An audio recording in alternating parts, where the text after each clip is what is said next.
Hello, नमस्कार. All exam कट्टा या ऑनलाईन प्लॅटफॉर्मवर भविष्यातील सर्व प्राध्यापकांचं सहर्ष स्वागत. मित्रांनो, आपण घटक क्रमांक 2 मराठी पेपर क्रमांक 2 सेट नेटसाठी जो विषय क्रमांक 2 आहे, ज्या विषयामध्ये आपलं पीजी झालं असतं, पोस्ट ग्रॅज्युएशन झालं असतं, त्या विषयाच्या अनुषंगाने आपण तयारी करत आहोत. आपण जर पाहिलं तर सेटनेट परीक्षा उत्तीर्ण होण्यासाठी महत्वाचं आहे ते म्हणजेच त्या परीक्षेविषयीची समज. सुरुवातीला आपण जर पाहिलं तर पेपर 2 मध्ये मराठी जो विषय आहे त्या विषयामध्ये आपल्याला साधारणतः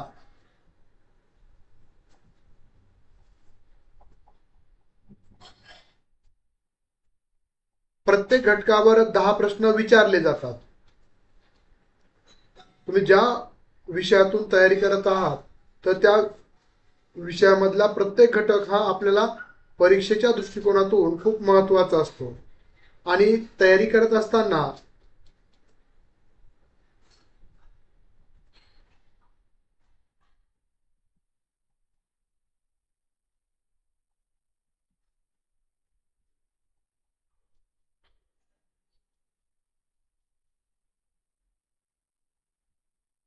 आवाज येतोय सर्वांना?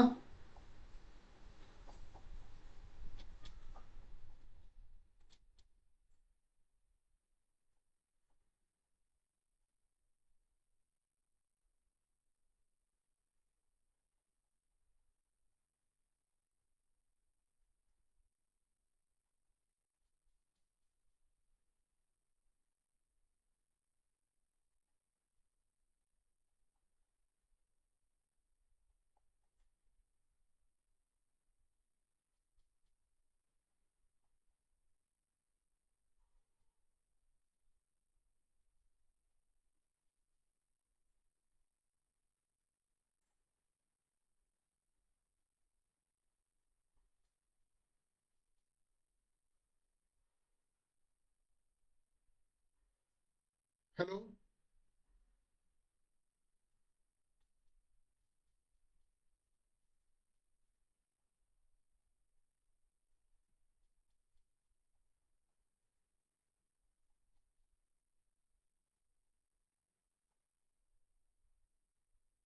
हॅलो, आवाज येतोय सर्वांना?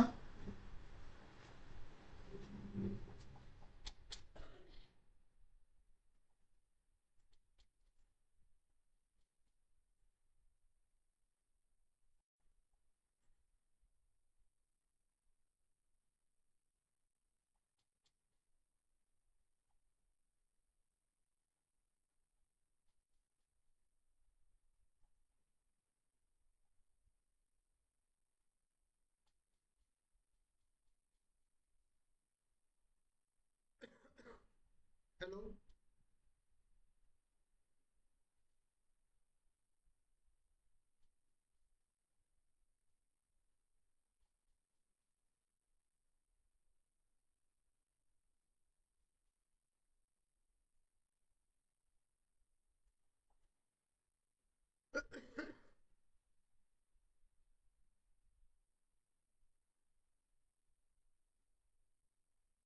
बघा, घटक क्रमांक 2 संस्कृती, संकल्पना आणि वाङ्मयाची निर्मिती कशा पद्धतीने होती त्यावर आधारित हा घटक आहे. जर आपण दुसऱ्या घटकाचा विचार केला तर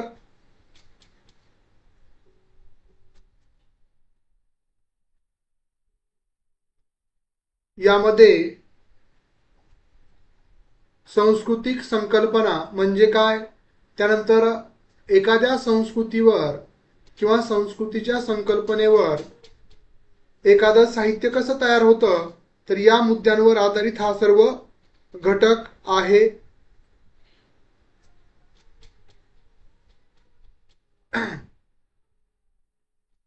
तर यामध्ये या संस्कृतीतून कशा पद्धतीनं साहित्याची निर्मिती होते, तर हे एकंदरीत आपण या घटकामध्ये अभ्यासणार आहोत.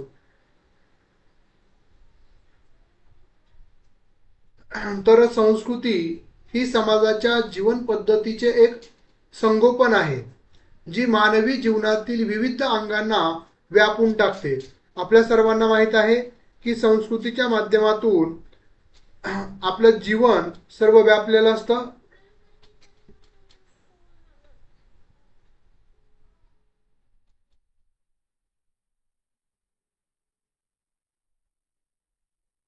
तर त्याच्यामध्ये संस्कृती संकल्पना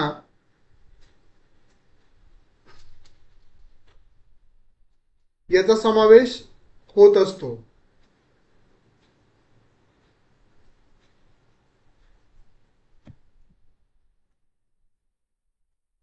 संस्कृती म्हणजे आपल्या चाली, रीती, रूढी, परंपरा आणि त्याच्यातूनच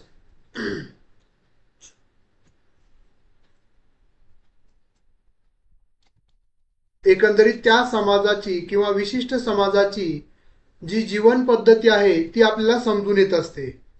त्यानंतर जी मानवी जीवनातील विविध अंगांना, जसं वेगवेगळे उपक्रम असतील, सण असतील, उत्सव असतील, त्याचाही अभ्यास आपल्या या संस्कृतीच्या माध्यमातून होत असतो. संस्कृती ही मुख्यतः दोन प्रकारामध्ये विभागली जाते. पहिला आहे तो भौतिक संस्कृती, ज्याला आपण मटेरियल कल्चरल असं म्हणतो. माणसाने तयार केलेल्या गोष्टींचा याच्यामध्ये समावेश होतो.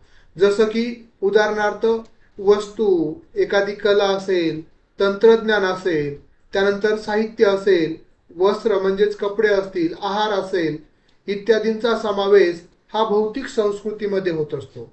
कारण आपल्या सर्वांना माहीत आहे की त्या संस्कृतीतील चाली, रीती, रूढी, परंपरा, उत्सव, पोशाख याच्यावरच परत साहित्य निर्माण होत असतं. मग ती कोणतीही भाषा असो. जसं बघा, असं कधी होईल का की ब्रिटिशच्या चालीरीती, आपण म्हणजे पाश्चात्य चालीरीती, रूढी, परंपरा आपल्या मराठी साहित्यामध्ये आलेलं आहेत, लिखाण केलेलं आहे, असं कधी होईल का? नाही होणार. कारण की आपल्या साहित्यिकांचं जे अनुभव विश्व आहे, त्यांनी जे अनुभवलेलं आहे, त्यांनी जे जीवन जगलेलं आहे, तर त्याच अनुभव विश्व त्या साहित्यामध्ये विचारातून, लिखाणातून प्रतिबिंबित होत असतं. त्याला आपण संस्कृती असं म्हणतो, भौतिक संस्कृती. आता अमूर्त संस्कृती, ज्याला आपण नॉन मटेरियल कल्चरल असं म्हणतो, ज्यामध्ये आपला मूर्त आणि अमूर्त, जी दिसते ती आपली मूर्त असते आणि जी दिसत नाही त्याला आपण अमूर्त म्हणतो. तर जसं आपण बघा, सभ्यता, आपले नैतिक मूल्य असतील, आपला विश्वास असेल, आपल्या परंपरा असतील, आपल्या आध्यात्मिक तत्वज्ञान असेल, आपली नीती नियम असतील, नीतिमूल्य असतील, भाषा, धर्म यांचा समावेश हा अमूर्त संस्कृतीमध्ये होतो. उदाहरणार्थ केले जाणारे संस्कार, सण, परंपरा, धर्मविचार याचा समावेश यामध्ये होतो अमूर्त संस्कृती.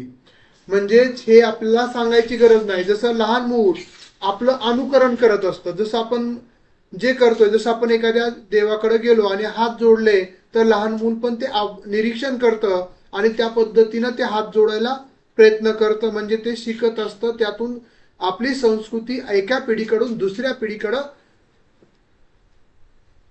संक्रमित होत असते.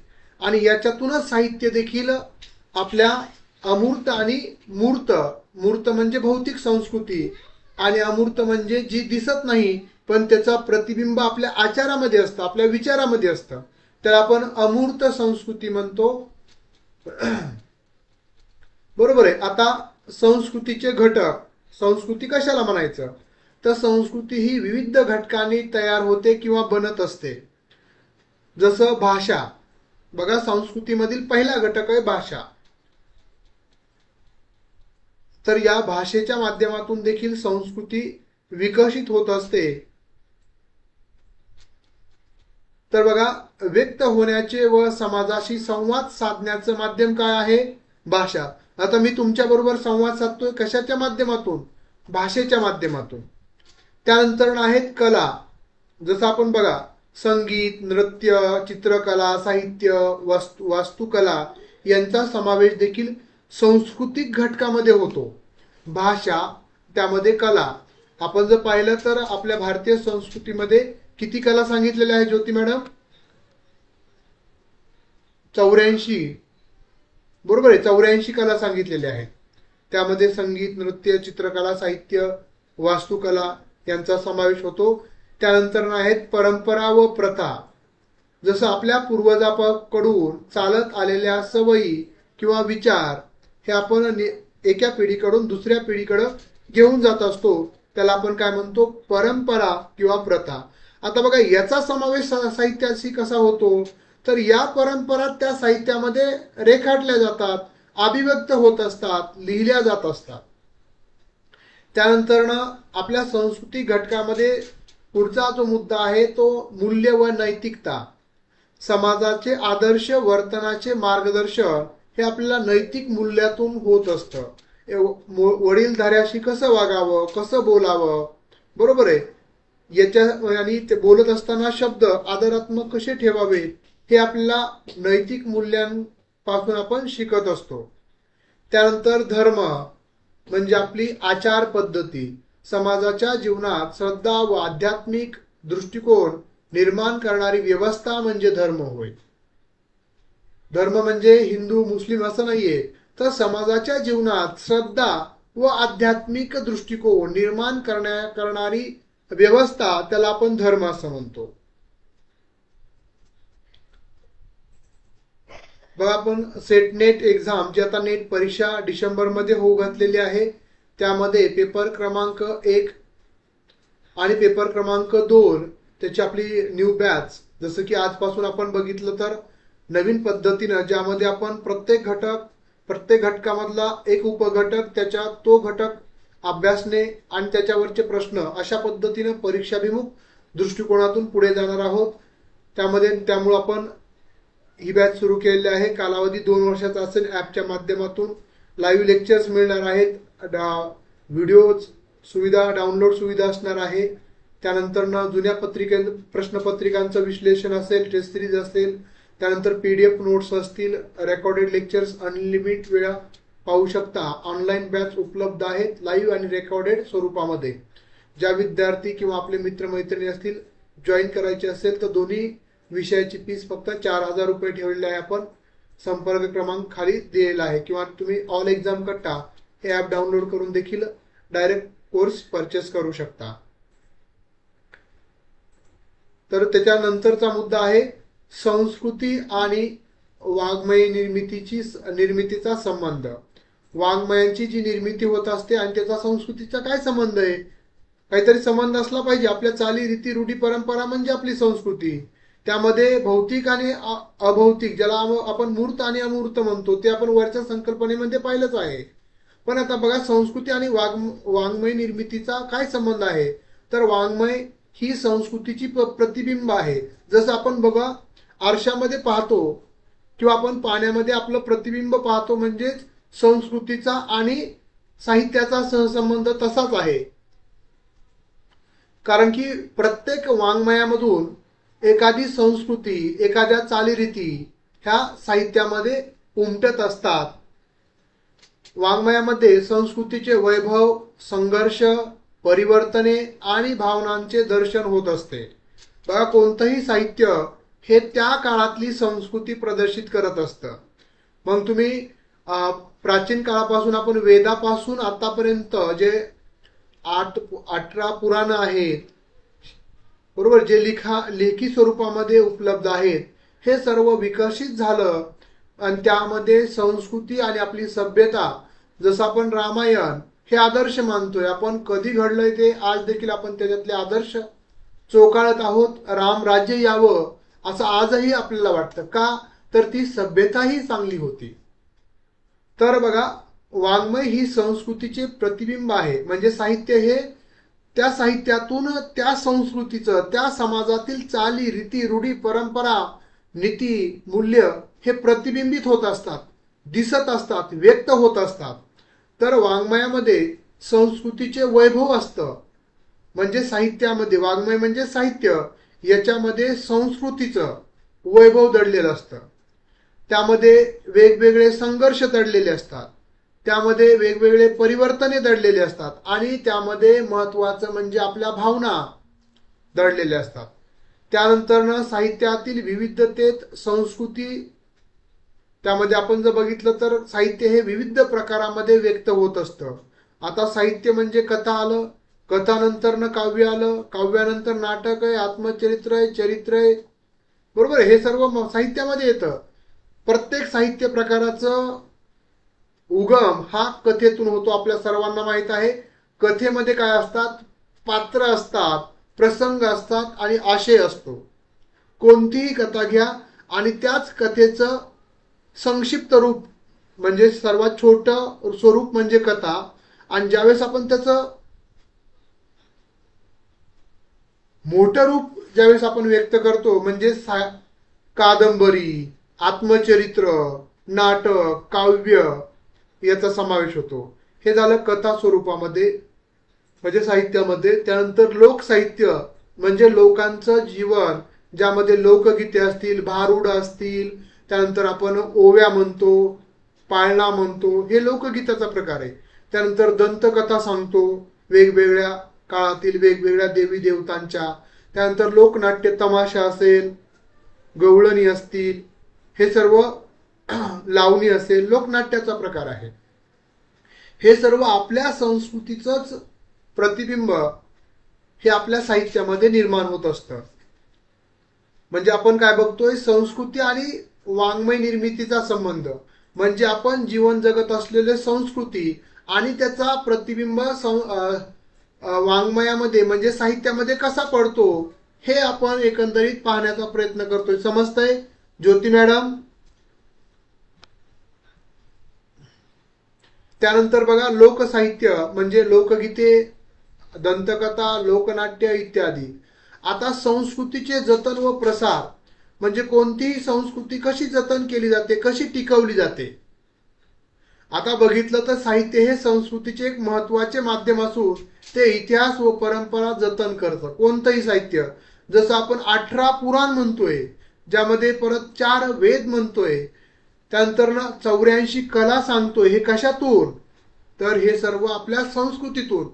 संस्कृती अशा पद्धतीनं, जसं रामायणातून आज देखील आपण रामायण लिखित स्वरूपामध्ये म्हणजे जे महाकाव्य आहेत त्यापैकी आपण जर बघितलं, महाभारत असेल, रामायण असेल, तर हे आपण त्यावेळेची संस्कृतीचं अनुकरण करण्यासाठी, जसं आपण रामांचं आचरण करण्यासाठी आपण चांगलं राज्य यावं ही आपण संकल्पना व्यक्त करत असतो. म्हणजे त्या पद्धतीची संस्कृती आजही आमच्यामध्ये असावी, आम्ही देखील त्या पद्धतीचे कर्तव्य भाऊ म्हणून, त्यानंतर आपण मुलगा म्हणून, वडील म्हणून, म्हणजे हे सर्व ज्या भूमिका आहेत त्या रामायणामध्ये, त्यानंतर महाभारतामध्ये तत्वज्ञान, सत्य काय असावं, असत्याचं आपण कशी बाजू नाही घेतली पाहिजे, असत्य कसं पराजित होतं, सत्याचा कसा वेळ लागतो पण विजय होतो, या संकल्पना आपल्या संस्कृतीमधून येतात आणि ते आपले आचार बनतात. म्हणजे आपलं वागणं. म्हणजेच रामायण, महाभारत, तुकारामांचे अभंग, त्यानंतर आधुनिक साहित्य, हे सर्व आपल्या संस्कृतीचेच प्रतिबिंब आहेत. त्या काळातलं जे जीवन होतं ते त्यांनी रेखाटलेलं आहे. त्यानंतर चौथा मुद्दा आहे वाङ्मय निर्मितीमधील संस्कृतीची भूमिका. वाङ्मय म्हणजे साहित्य. कशा पद्धतीने भूमिका असेल साहित्य निर्मितीमध्ये संस्कृतीची? तर बघा, वाङ्मयामध्ये सामाजिक समस्या असतील, सामाजिक परंपरा असतील, श्रद्धा असेल, बदललेले जीवन पद्धती असेल, चांगल्या प्रकारे प्रतिबिंबित किंवा अभिव्यक्त करण्याचा प्रयत्न एकंदरीत केला जातो. संस्कृतीच्या विविध पैलूंवर आधारित साहित्य समाजाचे शिक्षण व प्रेरणा देण्यासाठी महत्वाचे असतं. बघा, आपण अग्निपंख हा जर कादंबरी वाचली, कुणाची आहे आपल्या सर्वांना माहित आहे, आपल्याला लगेच वाटतं की आपल्यामध्ये एवढी शक्ती आहे की आपण सर्व बदलू शकतो, म्हणजे प्रत्येक संकटावर आपण मात करू शकतो. म्हणजे आपल्याला साहित्यातून प्रेरणा मिळते. त्यानंतर उदाहरणार्थ शूद्रकांचे मच्छकाटिकम प्राचीन संस्कृती सांगितलेले आहे. त्यामध्ये तुकारामांचे अभंग, ज्यामध्ये आपण भक्ती संस्कृती सांगितलेली आहे. आणि ज्ञानेश्वरीमध्ये संत ज्ञानेश्वरांनी ज्ञानयोग सांगितले, आध्यात्मिक संस्कृती त्यामध्ये मांडलेल्या आहे. अशा पद्धतीनं एखाद्या साहित्यामध्ये संस्कृतीचा अंतर्भाव कसा होतो, म्हणजे वाङ्मय निर्मितीतील संस्कृतीची भूमिका कशा पद्धतीनं महत्वाची असते हे आपल्याला या मुद्द्यावरून कळतं. त्यानंतर आहे आधुनिक वाङ्मय निर्मितीतील संस्कृती. आता आपण जर बघितलं, आता 21वे शतक आहे, याच्यामध्ये संस्कृतीचा कसा प्रतिबिंब होतं, तर आधुनिक वाङ्मयात संस्कृतीचा प्रभाव जीवनशैली, शहर व ग्रामीण संस्कृती आणि तंत्रज्ञानाच्या परिणामामध्ये दिसून येते. उदाहरणार्थ आपण जर पाहिलं तर ग्रामीण जीवन, त्यामध्ये शिवाजी सावंत मृत्युंजय कादंबरी असेल, शहरी जीवनावर लिहिलेलं पु ल देशपांडे विनोदी लेखन असेल, सामाजिक जीवन ज्यामध्ये प्रतिबिंबित होतंय, अन्याय जसं की अण्णाभाऊ साठे यांनी लिहिलेलं साहित्य, फकीरा, अशा ज्या वेगवेगळ्या कादंबऱ्या आहेत त्या कादंबऱ्यातून वेगवेगळ्या पार्श्वभूमी, ग्रामीण जीवन, ग्रामीण पार्श्वभूमी, शहरी जीवन, शहरी पार्श्वभूमी आणि सामाजिक समस्या म्हणजे जसं की त्या काळातल्या होत्या त्या मांडलेल्या आहेत. अशा पद्धतीनं संस्कृती ही वाङ्मय निर्मितीची मूळ आहे. साहित्य व संस्कृती यांचा एकमेकावर प्रभाव असून ते मानवाच्या व्यक्तिमत्व, समाज आणि राष्ट्राच्या विकासाला दिशा देण्याचं काम करतो. समजलं? एकंदरीत साहित्याचा आणि साहित्य आणि संस्कृती याचा दोन्ही संकल्पना कशा पद्धतीनं एकमेकांमध्ये गुंतलेल्या आहेत हे आपल्याला एकंदरीत समजतं. बघा, अशा पद्धतीनंच आता जो 2.1 म्हणजे पहिला मुद्दा आपण अभ्यास म्हणजे चर्चेला सुरुवात करणार आहोत, तर तो म्हणजेच वाङ्मयीन संस्कृती संकल्पना. वाङ्मयीन संस्कृती संकल्पना काय आहे ती आपण जाणणार आहोत. बघा, आतापासून जे आपण इथून पुढचे जे सर्व पेपर 2चे लेक्चर्स होतील त्यामध्ये अशा पद्धतीनं जसं की 2.1 या घटकामध्ये 4च मुद्दे आहेत महत्वाचे. त्यातला दुसरा 2.1 म्हणजे पहिला मुद्दा, तर या मुद्द्याचे सर्व विश्लेषण असेल आणि लगेच हा मुद्दा संपला की त्याच्यावरचे प्रश्न असतील. जसं या ठिकाणी प्रश्न विचारलाय, वाङ्मयीन संस्कृती म्हणजे काय? समाजातील धार्मिक चालीरीती, साहित्यातून प्रगट होणारी संस्कृती, का साहित्य, राजकीय व्यवस्था का तंत्रज्ञानाचा प्रभाव? वाङ्मयीन संस्कृती म्हणजे काय? तर योग्य उत्तर काय असणार आहे? उद्याच्या लेक्चरमध्ये आपण पुढचे प्रश्न बघणार आहोत. बाकीचं आपलं पण विश्लेषण 2.1चं राहिलेलं आहे ते पण आपण घेणारच आहोत. आजच्या लेक्चरला थोडं टेक्निकल अडचण आल्यामुळे थोडा वेळ लागला. काय आहे योग्य उत्तर ज्योती मॅडम? योग्य उत्तर आहे बी पर्याय. वाङ्मयीन संस्कृती म्हणजे साहित्यातून प्रगट होणारी संस्कृती. बी पर्याय योग्य आहे. समजतंय? अशा पद्धतीनं म्हणजे एकंदरीत प्रत्येक उपमुद्दा झाला की त्याच्या खाली सर्व प्रश्न असतील. अशा पद्धतीने एकंदरीत आपण अभ्यास आणि आपल्या ह्या नोट्स उपलब्ध करून देणार आहोत, जेणेकरून आपल्याला परीक्षाच्या दृष्टिकोनातून परिपूर्ण अभ्यास होईल, आपल्यामध्ये आत्मविश्वासाची निर्मिती होईल की आपण अभ्यास केला आहे, निश्चितच या परीक्षेमध्ये आपण पात्र होऊ. चालेल? बी पर्याय बरोबर आहे योगेश सर. अशा पद्धतीने आजपासून आपले पेपर 2चे जे लेक्चर्स असतील प्रत्येक विषयाचे अशा पद्धतीनंच आणि प्रत्येक घटकाचं देखील असं पहिला घटक मी देण्याचा प्रयत्न करेल पुढे, कारण पेपर पहिल्या घटकाचे लेक्चर झालेले आहेत. त्याच्या लिंक पाठवल्या जातील. इथून पुढच्या सर्व घटकांच्या नोट्स अशा स्वरूपात मिळतील, म्हणजे त्या घटकामध्ये जे काय 5-10 उपघटक असतील त्या प्रत्येक उपघटक त्याचं विश्लेषण, त्याच्यावरचे प्रश्न, महत्वाचे प्रश्न, परत त्याचं दुसरा उपघटक त्याच्यावरचे प्रश्न, अशा पद्धतीनं चालेल. यानंतर आता आपण इथून पुढे अर्ध्याच कमी वेळेचे लेक्चर्स असतील पण क्वालिटेटिव्ह म्हणजे गुणवत्तायुक्त लेक्चर्स असतील आणि वेगानं घेतले जातील आणि त्याच्या समग्र म्हणजे तुम्हाला पण समजून येईल की ही संकल्पना समजली, लगेच संकल्पना समजली की लगेच त्याच्यावरचे प्रश्न कसे विचारले जातात. चालेल, थांबूयात आज. उद्याच्या लेक्चरमध्ये परत आपण राहिलेला पार्ट घेऊयात. धन्यवाद.